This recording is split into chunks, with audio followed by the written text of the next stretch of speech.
ఇప్పుడు ఆకాశంలో నుంచి ఉల్కలు పడతా ఉంటాయి కదా, అవి ప్రతిరోజు కొన్ని కోట్లు పడతా ఉంటాయి. కానీ 99.99% భూమి అట్మాస్ఫియర్లోకి రాగానే గాలికి భూమి మీద ఉండే వాతావరణానికి కాలిపోతాయి. కానీ ఎక్కడో ఒకటో రెండో భూమి మీద పడతాయి. అది పడితే డిస్ట్రక్షన్ ఎలా ఉంటుంది అంటే, కొన్ని న్యూక్లియర్ బాంబులు ఒకటే దగ్గర పేలిస్తే ఎలా ఉంటుందో అలా ఉంటుంది. అట్లా పడిన ఒక ఏరియాకి ఇప్పుడు నేను మన శాండీ బాయ్ ఇప్పుడు వెళ్తున్నాం అనమాట. మనం ఇప్పుడు ఫీనిక్స్లో ఉన్నాం కదా, ఇక్కడ నుంచి మనం వెళ్ళే ఏరియా పేరు విన్స్లో. అది 2.5 గంటలు 3 గంటలు ఉంటుంది. ఎంతసేపు రా? 2.5 hours. 2.5 hours, 2.5 గంటలు అక్కడికి వెళ్తున్నాము. అది అక్కడికి వెళ్ళి అక్కడ ఎలా ఉంటుందో చూద్దాం. ఈరోజు మన బండిలో వెళ్తున్నాం. ఇప్పుడు వెళ్ళే ఏరియా అంతా కూడా అచ్చంగా ఎడారి, మస్తు ఉంటుంది డ్రైవ్. మొత్తం ఫీనిక్స్లో ఉండే సొనోరన్ అనే ఎడారిలో నుంచి వెళ్తున్నాం. ఎక్కేవా? చలో.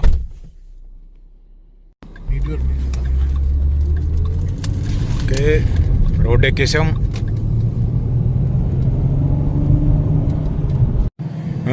తలతల మెరిసిపోతుంది బండి. నిన్న మొన్న ఫోర్డ్ CEO చెప్పాడు, ఎప్పటికీ మనం ఎలక్ట్రిక్ మస్టాంగ్ను తయారు చేయము అని. ఆ మాత్రం కాన్ఫిడెన్స్ ఉండాలి మనకి. ఎలక్ట్రిక్ బళ్ళలో మస్టాంగ్ ఎలక్ట్రిక్ ఏంట్రా బాబు, లేకపోతే ఎరా మస్టాంగ్ ఎలక్ట్రిక్ మస్టాంగ్ మేము ఎప్పటికీ తయారు చేయము అని చెప్పి ఫోర్డ్ CEO చెప్పాడు. 3-4 రోజులు అవుతుంది. ఆ మాత్రం కాన్ఫిడెన్స్ ఇస్తే చాలు, ఎర్రగా తీసేస్తాం. కాలిఫోర్నియా మీద ఇప్పుడు కాలిఫోర్నియాలో పెట్రోలు 105 రూపాయలు ఉంటుంది కన్వర్ట్ చేసి చెప్తే. ఇక్కడ 90 ఉంది. ఇంకా యూఎస్లో ఇప్పుడు టెక్సాస్ లాంటి దగ్గరికి వెళ్తే 60 అట్లా పడుతుంది అనమాట. తక్కువ, టెక్సాస్లో చాలా తక్కువ పెట్రోల్. చలో.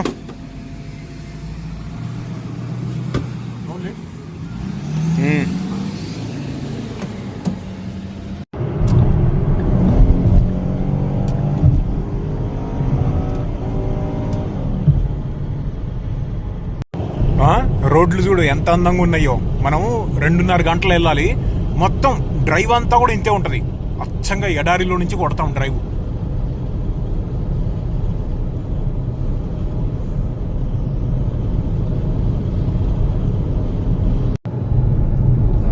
ఇదేంద్రు రోడ్లు వేసేదా ఏంటి?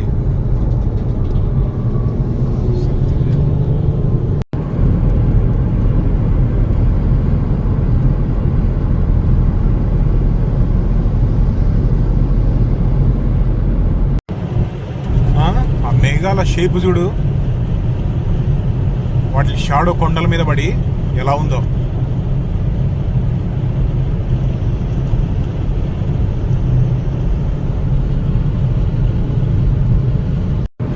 ఇదేంటి, ఏదో ఎలక్ట్రిక్ కి సంబంధించినట్టు ట్రాన్స్ఫార్మర్ అనుకుంటా.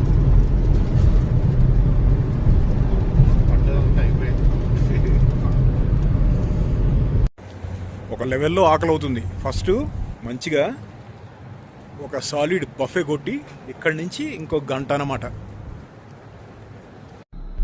ఇదిగో US Route 66. ఇది హిస్టారికల్గా చాలా ఫేమస్ అనమాట. దీని మీద నుంచే వెళ్తాం ఇప్పుడు మనం దానికి, మీటియోర్ క్రేటర్కి.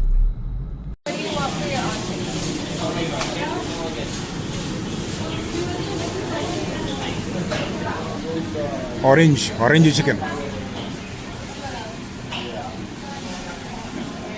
ఓకే, ఫస్ట్ తినేద్దాం.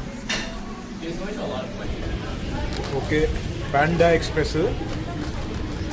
నువ్వేం తీసుకున్నారా? మనది black pepper chicken, orange chicken with fried rice and noodles. నువ్వేంటి? Black pepper, kung pav.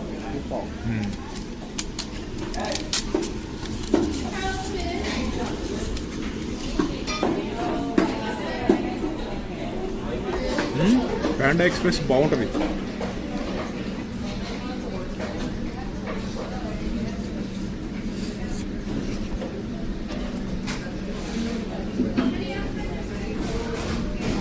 Almost US మొత్తం ఎక్కడికి వెళ్ళినా కానీ పాండా ఎక్స్ప్రెస్ ఉంటాయి.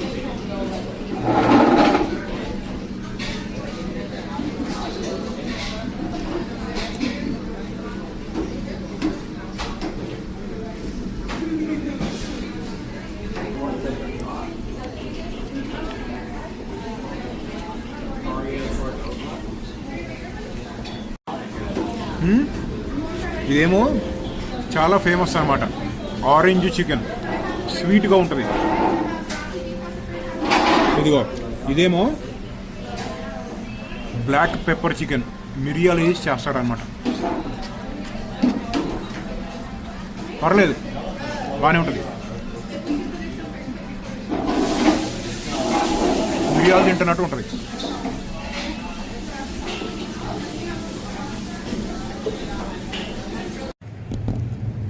అదనమాట.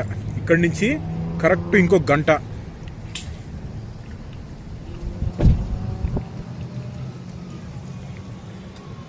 ఎండ కూడా పెద్దగా లేదు. చలో, ఇప్పుడు మనం తిన్నది ఫ్లాగ్ స్టాఫ్ అనే ఏరియా. ఫ్లాగ్ స్టాఫ్ ఇది కొంచెం ఫేమస్ అనమాట. దీని చుట్టూ నేషనల్ పార్క్స్ అవి ఉంటాయి. వీళ్ళకి దగ్గర, వీళ్ళ ఇంటికి 2.5 గంటలు. మన లాస్ ఏంజలీస్ నుంచి అయితే 8 గంటల పైనే ఉంటుంది ఇక్కడికి. ఒక పెద్ద క్రాష్ హైవే మీద, మొత్తం జాము. ముందు వెనకాల అన్ని ట్రక్కులే. ఇక్కడ ఎంతసేపు ఎగిరిద్దో టైము.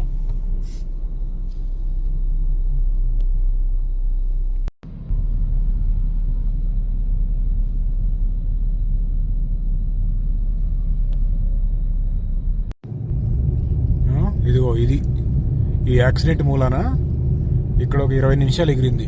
మరి ఇక్కడ చిన్న యాక్సిడెంట్, పెద్దదో. ఇది పాత కారు ఉంది. ఏంటి అంత పాతగా ఉంది ఏంటది?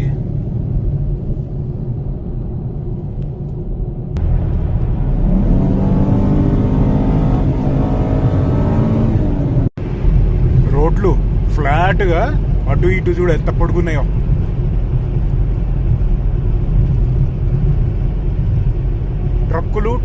ట్రక్కులు. ఈ I-40 అనే హైవే మీద మొత్తం ఈ పెద్ద సెమై ట్రక్కులు తిరుగుతూనే ఉంటాయి, 18 వీలర్స్.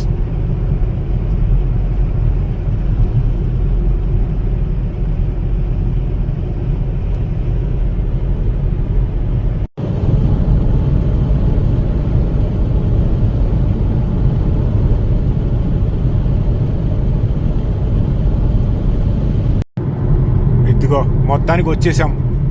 ఇక్కడ ఎగ్జిట్ తీసుకోవాలి. Meteor crater road.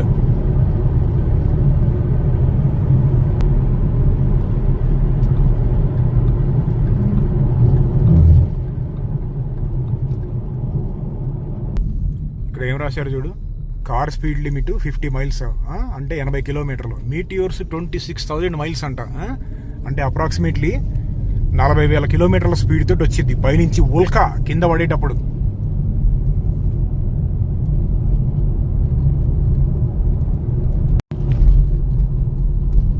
ఇదన్నమాట లొకేషన్.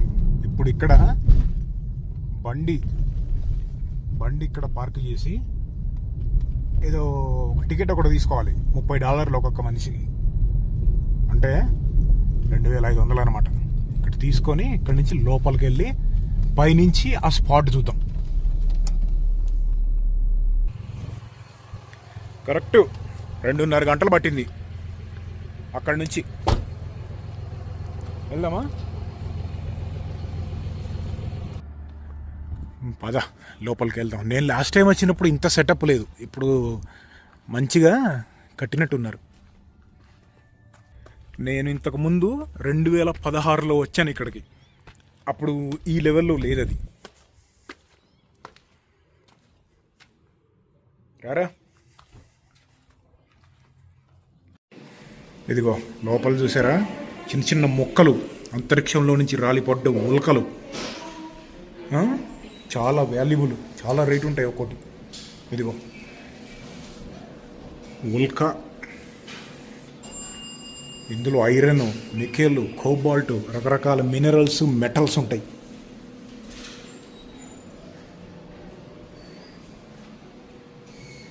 నా దగ్గర ఇదిగో దీంట్లో సగం ఉన్న పీస్ ఒకటి ఉంది. ఒక 100 గ్రాములు అలా ఉంటుంది నా దగ్గరది. ఇక్కడ పైన ఫ్లోర్కి వచ్చామన్నమాట. ఇక్కడ నుంచి వెనకాల నుంచి స్పాట్ చూడొచ్చు. ఇదేంద్రో పబ్జి గేమా, వీడియో గేమ్ ఉన్నట్టు ఎట్లా ఉందా? ఓకే, ఇదిగో US space capsule, Apollo testing, Apollo మిషన్కి వాడిన క్యాప్సూల్. ఇదిగో ఇక్కడ చూడ పక్కన స్పేస్ సూట్ వేసుకుంటే ఎలా ఉంటారనేది ఒక బొమ్మ అనమాట, జస్ట్ డమ్మీ స్ట్రక్చర్.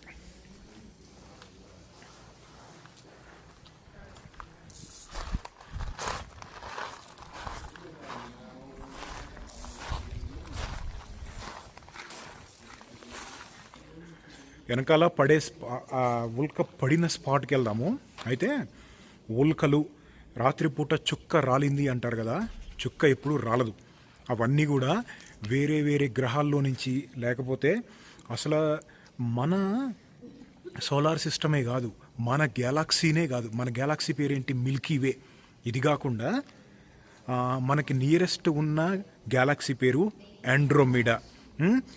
ఇంకా వేరే గ్యాలక్సీలు కూడా ఉన్నాయి. ఈ పైనుంచి మనకి రాత్రిపూట పడినట్టు కనపడేవన్నీ కూడా ఉల్కలు, మీటియోర్స్ అంటారు. పైన ఉన్నప్పుడు అది నేల మీదకి వచ్చి కింద పడి టచ్ అయితే మీటియోరైట్ అంటారు. మీటియోరైట్, కన్ఫ్యూజ్ అవ్వద్దు. ఉల్కలు అయితే ఆ ఉల్కలు రాత్రిపూటే పడతాయా, పగల పడవా అంటే అట్లేం లేదు, ఎప్పుడు పడతానే ఉంటాయి. ఇప్పుడు కూడా పడతానే ఉన్నాయి. కానీ సూర్యారావు సన్లైట్కి కనపడవు అనమాట. రాత్రిపూట ఎక్కువ డార్క్లోకి వెళ్తే ఇంకెక్కువ కనపడతాయి. ఆ ఉల్కల్లో లోపల ఉండే మెటీరియల్ని బట్టి ఒక్కొక్కటి ఒక్కొక్క కలర్ బర్న్ అయింది. ఇప్పుడు మ్యాగ్నీషియం ఉందనుకో, అది గ్రీన్ కలర్లో మండిద్ది అనమాట.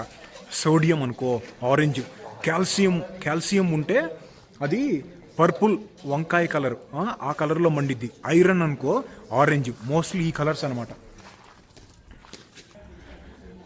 లోపలికి వెళ్దాం.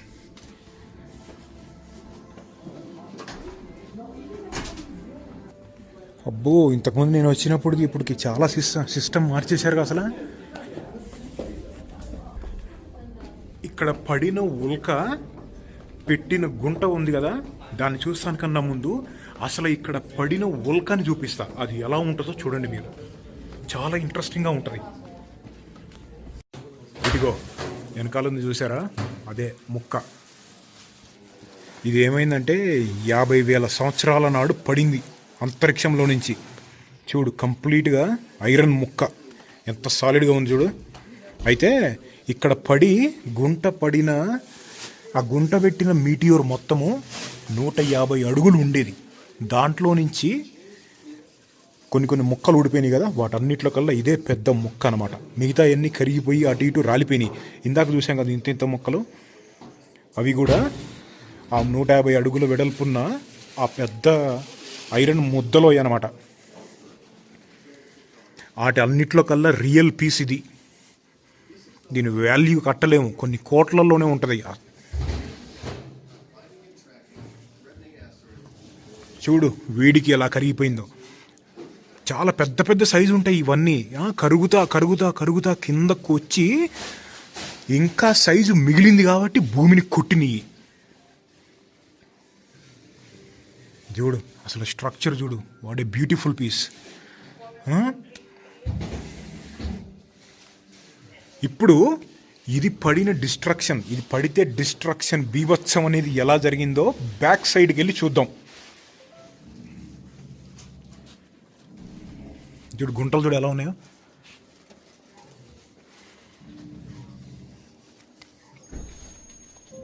కరెక్ట్ ఫింగర్ సైజ్ ఉన్నాయి. ఏంది, వాట్ ఏ సైజ్. ఐరన్ గుర్తుపెట్టుకోండి. ఏంటంటే మనం పడుకున్నప్పుడు చుక్క రాలింది అంటాం కదా, ఇవి చుక్కలు కాదు.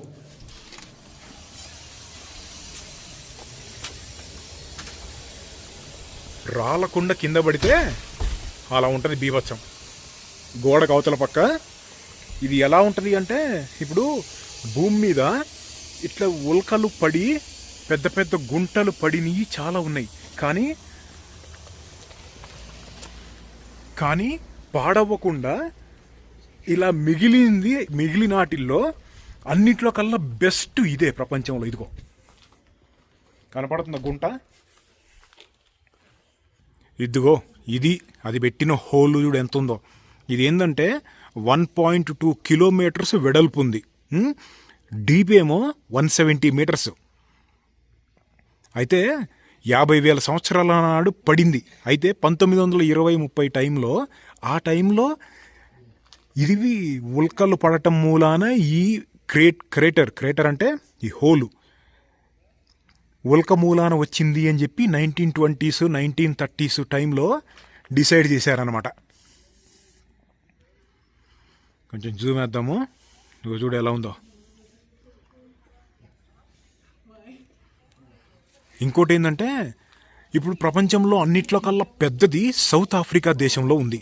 దాని వెడల్పు 250 కిలోలకు పైగానే, 250 కిలోమీటర్లు, కిలోలు కాదు. ఇది 1 కిలోమీటరు అంటే దానికి దీనికి సంబంధమే లేదు, దాంట్లో 1% కూడా లేదు ఇది. కానీ ఏమైందంటే రాను ఆ సౌత్ ఆఫ్రికా దేశంలో ఉన్నది 2 బిలియన్ అంటే 2 లక్షల సంవత్సరాల నాడు పడింది అది. ఆ తర్వాత భూమికి వచ్చిన రకరకాల కారణాల వలన పూడిపోతా వచ్చింది. చిన్నదైనా సరే ఇంత పర్ఫెక్ట్గా మిగిలిన గుంట ఇదే. ఇంకోటి ఏంటంటే ఇప్పుడు డైనాసార్లను చంపేసింది ఉల్కలు అంటుంటారు కదా, ఆ ఉల్కలు పడితే ఇంతే ఉంటుంది పరిస్థితి. ఇవి కిలోమీటర్ ఉందని చెప్పాను కదా. అయితే ఈ కిలోమీటరే ఉంటుందా డేంజరు, తర్వాత ఉండదా అంటే పడినప్పుడు 50,000 సంవత్సరాల నాడు పడినప్పుడు కనీసం ఒక 400-500 కిలోమీటర్ల చుట్టూ ఉన్న ప్రతి దాన్ని కూడా నాశనం చేసేసి ఉంటాయి నా అంచనా ప్రకారం. ఎందుకంటే ఆ ఉల్కలు వచ్చి పైనుంచి పడినప్పుడు ఇంపాక్ట్ అనేది ఉంటుంది. అప్పుడు షాక్ వేవ్ వచ్చింది. అంటే ఒక రకమైన వేవ్, ఒక గాలి ఇట్లా కొట్టినట్టు వచ్చి మొత్తం అన్ని బిల్డింగులు, ఆ రోజుల్లో బిల్డింగులు లేవు కానీ చెట్లు అవి ఉండే కదా, వాటన్నిటిని పడగొట్టేస్తాయి. తర్వాత దుమ్ము లేసిద్ది కదా, ఆ దుమ్ము పైకొచ్చి ఒక 5-6 రోజులు గాలిలోనే ఉండి కిందకి సన్లైట్, సూర్యుడి దగ్గర నుంచి కిందకి గాలి వెళ్తూ రాక మొత్తం చల్లగా బ్లాక్ కలర్ అయిపోయి మొత్తం చనిపోతారు. న్యూక్లియర్ బాంబు వేలినా కూడా అటువంటి పరిస్థితే ఉంటుంది. నా అంచనా కరెక్ట్ అయితే ఇక్కడ ఈ వెనకాల కనపడే హోలు ఆల్మోస్ట్ ఒక 15-20 పెద్ద సైజు అణుబాంబులతోటి సమానం. అది పడిన ఇంపాక్ట్ మేబీ ఎక్కువ కూడా ఉండొచ్చు. ఇంకా ఆ కిందకి వెళ్తానికి ఉండదు మనకి, లోపలికి. ఇక్కడ నాసా సైంటిస్టులకి లేకపోతే నాసా ఆస్ట్రోనట్స్ ఉంటారు కదా, అంతరిక్షంలోకి వెళ్ళబోయే ముందు కొంతమందిని తీసుకొచ్చి ట్రైనింగ్ కూడా ఇస్తారు. ఇక్కడ జూమ్ కొడదాం. ఈ ప్లేస్లో ఏమి తీసుకొని వెళ్ళకూడదు, ఎందుకంటే ఇక్కడ చిన్న ఇప్పుడు ఈ మొక్కలు అన్నీ ఉన్నాయి కదా, ఈ చుట్టూ రాళ్ళు ఉన్నాయి కదా, వీటిల్లో ఆ ఉల్కకి సంబంధించిన మొక్కలు ఇంకా కూడా ఉంటాయి అని చెప్పి వీళ్ళ నమ్మకం అనమాట. అందుకని ఇక్కడికి వచ్చినప్పుడు ఇక్కడ కనపడ్డ రాళ్ళు కానీ అవి కానీ ఏది కానీ తీసుకొని జేబులో పెట్టుకొని వెళ్ళకూడదు. ఇంత పర్ఫెక్ట్ షేప్లో మిగిలింది చూడు. మీటియోర్ క్రేటర్ 20 ఫుట్బాల్స్ స్టేడియంస్ తోటి సమానం అనమాట. దీని వెడల్పు, దీని డెప్త్ అన్నీ కలిపి. ఇందాక మాట్లాడుకున్నాం చూసామా, ఉల్కలు అంటే అందులో చాలా ఉంటాయి. Magnesium, nitrogen, calcium, iron. Gold ఉంటుందా అంటే ఉంటుంది, గోల్డ్ కూడా ఉంటుంది. గోల్డ్ తోటి ఉన్న మీటియోరైట్స్ కూడా ఉంటాయి. కానీ అన్ని పైన బర్న్ అయిపోతాయి కదా.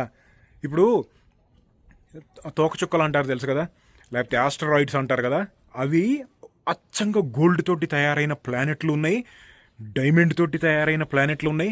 నెప్ట్యూన్ ప్లానెట్ తెలుసు కదా, నెప్ట్యూన్ గ్రహం, దాని మీద డైమండ్స్ వాన పడుతుంది. మరి తెచ్చుకోవచ్చు కదా అంటే ప్రాబ్లం ఏంటంటే వాటిల్ని ఇప్పుడు ఈ గోల్డ్ తోటి ఉన్న ఉల్కల్ని కానీ ఆకాశంలోకి ఎదురెళ్ళి తీసుకురావాలి అంటే దానికి పెట్టే ఖర్చు వాటిని తీసుకొచ్చి అమ్మిన దానికన్నా ఎక్కువ ఉంటుంది. వర్కౌట్ కాదనమాట.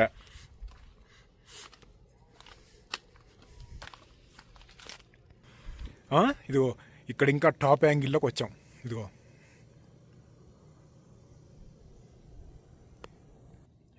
ఇదిగో ఇక్కడ డెడ్ ఎండ్కి వచ్చామన్నమాట పైన.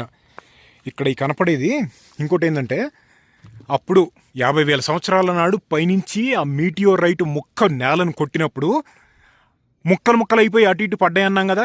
అందులో 150 ఫీట్ ఉన్నది ముక్కలు ముక్కలు అయిపోయినప్పుడు లోపల చూసింది ఒక పీసు కదా. మిగతా పీసులన్నీ కూడా కనీసం అటు ఇటు ఎగిరి పడతా కొన్ని కిలోమీటర్ల దూరం అటు ఇటు ఎగిరి పడ్డాయంట. చాలా మట్టుకు రికవర్ అవ్వలేదు. ఒకటి అయింది, అదే ఇందాక మనం చూసింది. Beautiful piece. ఇంకొకటి ఏంటంటే చాలా ఇంట్రెస్టింగ్ విషయము, ఎప్పుడైతే ఆ ఉల్క భూమిని కొట్టిందో వజ్రాలు తయారైనవి. వజ్రాలు తయారవటం ఏంది అనుకుంటున్నారా? చెప్తా వినండి.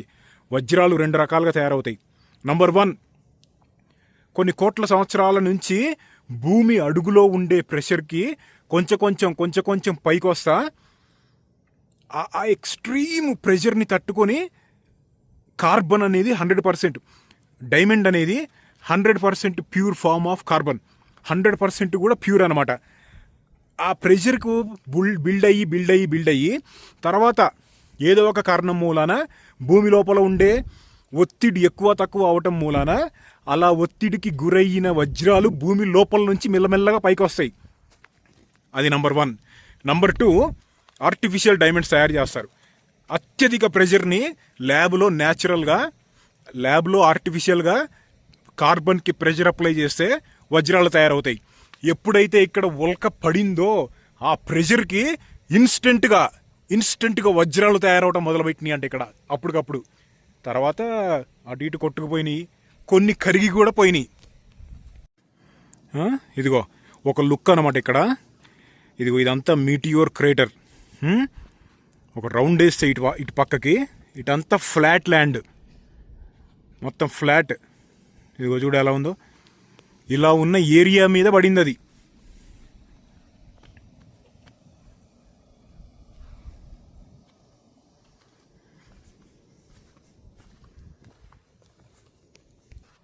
ఎప్పుడైనా సరే ఆ పైనుంచి పడే ఉల్కలు వాటి ఏజ్ ఎంత అనేది అప్రాక్సిమేట్గా మనం చెప్పచ్చేమో కానీ ఎక్కడ నుంచి వచ్చింది అనేది చెప్పటం హైలీ ఇంపాసిబుల్.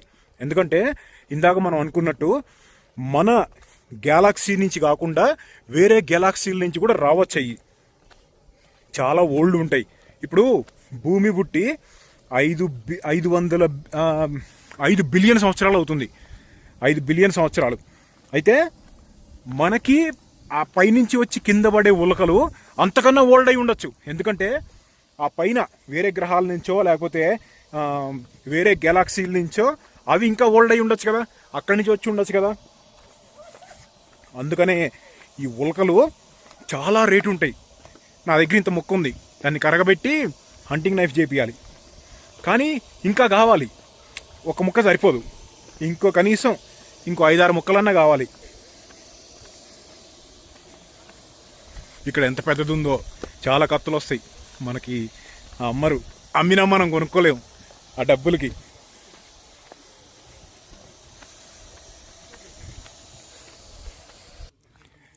ఇదిగో వీటిల్లో ఎక్కడ ఏ మొక్క ఉందో తెలియదు. అందుకనే వాళ్ళు ఏమి పిక్ చేసుకోకూడదు ఇక్కడి నుంచి అనేది.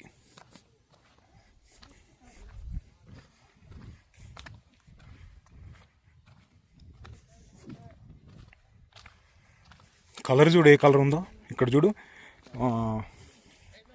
కొంచెం ఆరెంజ్ టైప్ ఉన్నాయి ఈ రాళ్ళన్నీ కూడా. దాని కిందకి వెళ్ళాలని ఉంది, ఆ అడుక్కి వెళ్ళాలని ఉంది నాకైతే, కానీ తీసుకెళ్లరు.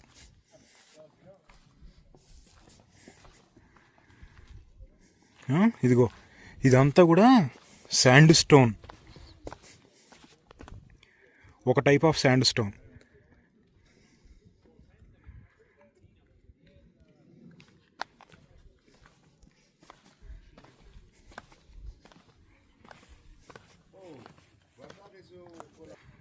ఇదిగో ఇందులో ఒక పక్క లోపలికి వచ్చాం. ఇన్స్టెంట్గా ఇది కొట్టినప్పుడు పైనుంచి వచ్చి భూమిని ఇంపాక్ట్ చేసినప్పుడు ఎలా అయిందో చూడు. ఇదంతా కరిగిపోయి ఇట్లా అయిందనమాట వేడికి. అంటే తర్వాత గాలి లేకపోతే వాతావరణానికి కొంచెం మారుతా కూడా ఉంటుంది షేప్. కానీ అల్టిమేట్గా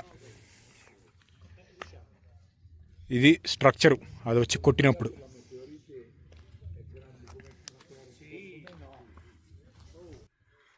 నాసాకి ట్రైనింగ్ ఇస్తారు, నాసా ఆస్ట్రోనట్స్ కన్నాం కదా, అది ఆ కింద ఆస్ట్రోనట్ బొమ్మకు మళ్ళీ ఉంది, చిన్నగా కనపడుతుంది. జూమ్ కొడదాం చూడు, స్పేస్ సూట్ అడుక్కి పెట్టారు. ఇదిగో జూమ్ వేద్దాం చూడు, అడుగు అడుగు అడుగు ఆస్ట్రోనట్ అదిగో.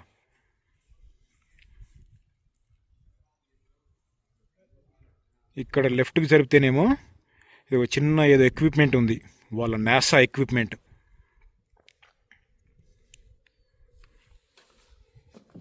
ఆ లోపలికి వెళ్ళి మళ్ళీ ఒకసారి చూద్దాం ఆ ఉల్కా రాయిని. కొనియాలా? చిన్న ఉల్క కొనియాలంట. ఇదిగో మళ్ళీ వచ్చాం. ఏం సాలిడ్గా ఉందిరో బాబు, ఈ స్ట్రక్చర్ చూడు అసలు ఎలా ఉందో. పైనుంచి కాలుతూ ఉంటుంది కదా, ఎంత పెద్దగా ఉండి ఉంటుందో ఇది, ఎంత పెద్దగా ఉండి ఉంటే భూమి దాకా వచ్చి ఉంటుందో. ఒక్కోసారి ఏముంటుందంటే కొన్ని వందల మీటర్లు, 1 కిలోమీటర్ వెడల్పున్న ఆశ్చర్యపోవాల్సింది లేదు. కరిగి కరిగి కరిగి కిందకొచ్చి ఇంత సైజుకి అయింది, 150 అడుగులు. అందులో నుంచి ఊడిపోయిన ముక్క.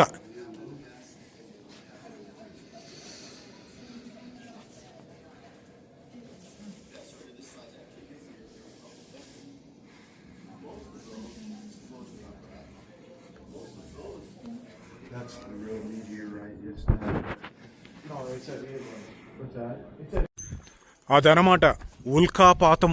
పైన అయిపోకుండా నేలకొస్తే జరిగే బీభత్సం అలా ఉంటుంది. ఎప్పటి నుంచో వీడియో చేద్దాం అనుకుంటున్నా, నాకు ఈరోజు కుదిరింది. ఇక్కడి నుంచి మళ్ళీ బ్యాక్ ఇంటికి వెళ్తానికి 2:30 గంటలు అనమాట. ఉల్క ఎంత బాగుంది రా రే, నాకు వదిలి రావద్ది కావట్లేదు రా ఉల్కని. బుజ్జిముండ బ్యాక్ ప్యాక్లో కూడా పట్టదు, చిన్న మన వల్ల అవ్వదులే. జంపు మన మస్టాంగ్ నడుపుకుంటా లాగేద్దాం ఇంటికి. చలో వెళ్దామా కానీ.